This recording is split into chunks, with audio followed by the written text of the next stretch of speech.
Welcome to THALIR Center. THALIR means bud.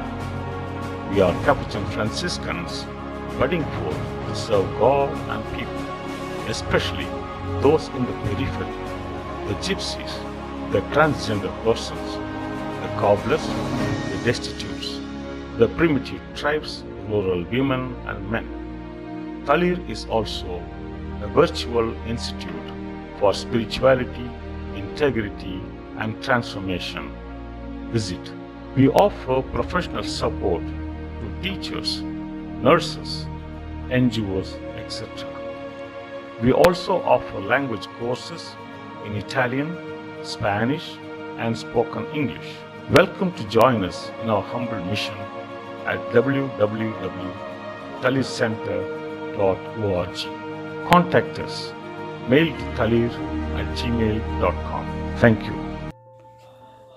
My dear brothers and sisters in Jesus Christ, welcome to THALIR Capuchin Online Ministries. We are happy to share with you in this whole month of November the Sunday reflections given by Reverend Brother Arul Xaviour, a Franciscan Capuchin friar from Tamil Nadu, North Province. He is specialized in pastoral psychology. He has done his master's in the United States of America. He was director of the Fountain College of the Capuchins in Krishnagiri.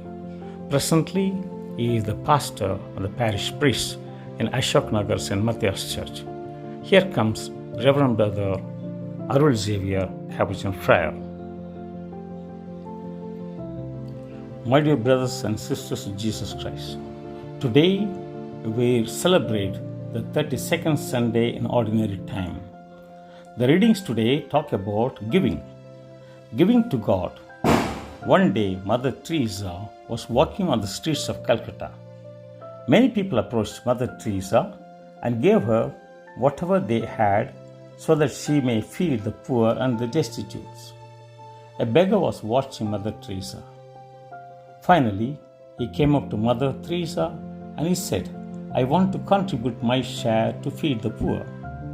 On hearing this, Mother Teresa was surprised and she thought for a while, if I receive his contribution, he may not have any money left to have his supper tonight. If I refuse his contribution, he may feel ignored.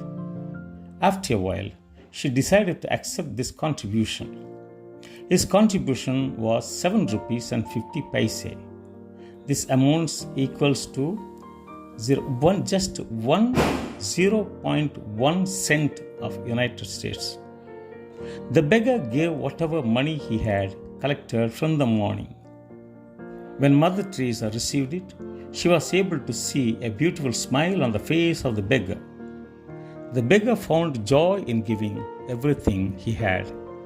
He gave cheerfully and wholeheartedly. God looks not at the greatness of the work, but at the love with which it is performed.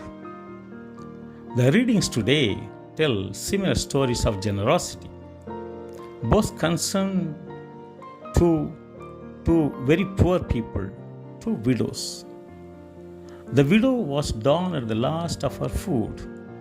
All that she had left was a handful of flour in the jar and a little oil in a jug. Yet by sharing what she had with the prophet, it never ran out.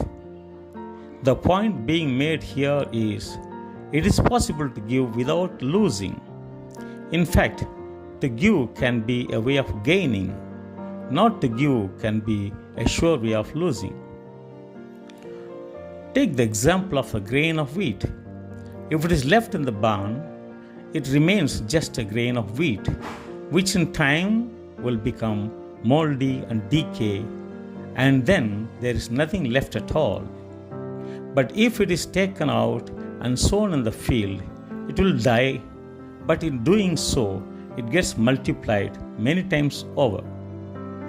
In the same way, if you light a candle, you can light 1,000 candles from the original candle without it being diminished.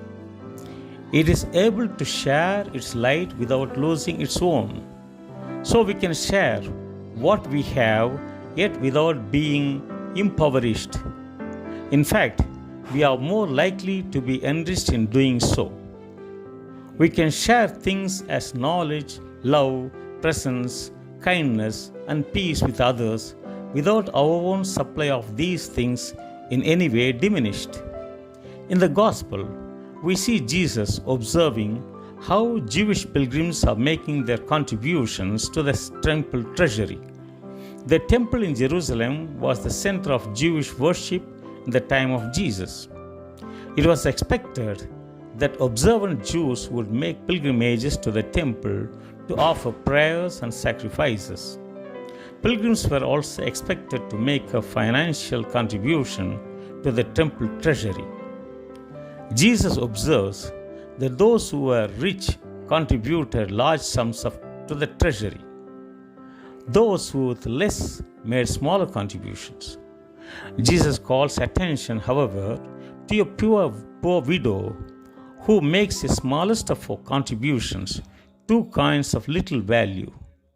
Jesus upholds the poor widow's offering for the disciples' consideration, commending her because her small offering was an act of profound generosity, giving from her livelihood rather than her surplus.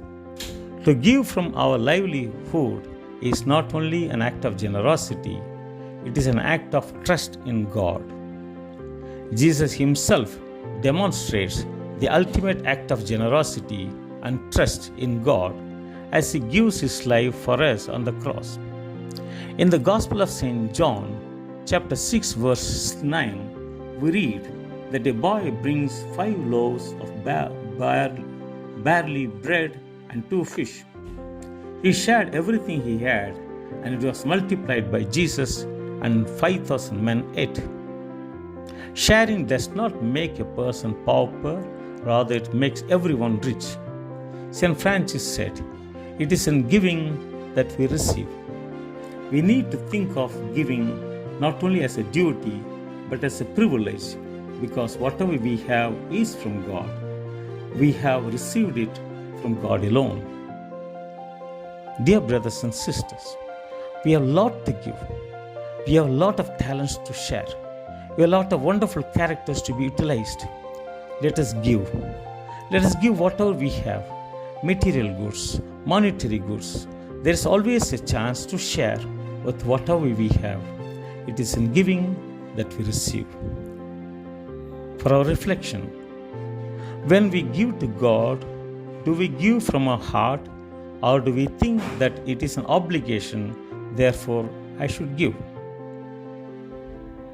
Dear friends, in this whole week, let us see there will be a lot of opportunities to give, to offer, to share, to sacrifice. Let us practice the culture of giving. It is the culture of giving that has brought us to life. It is the giving of love of our parents that made us a being.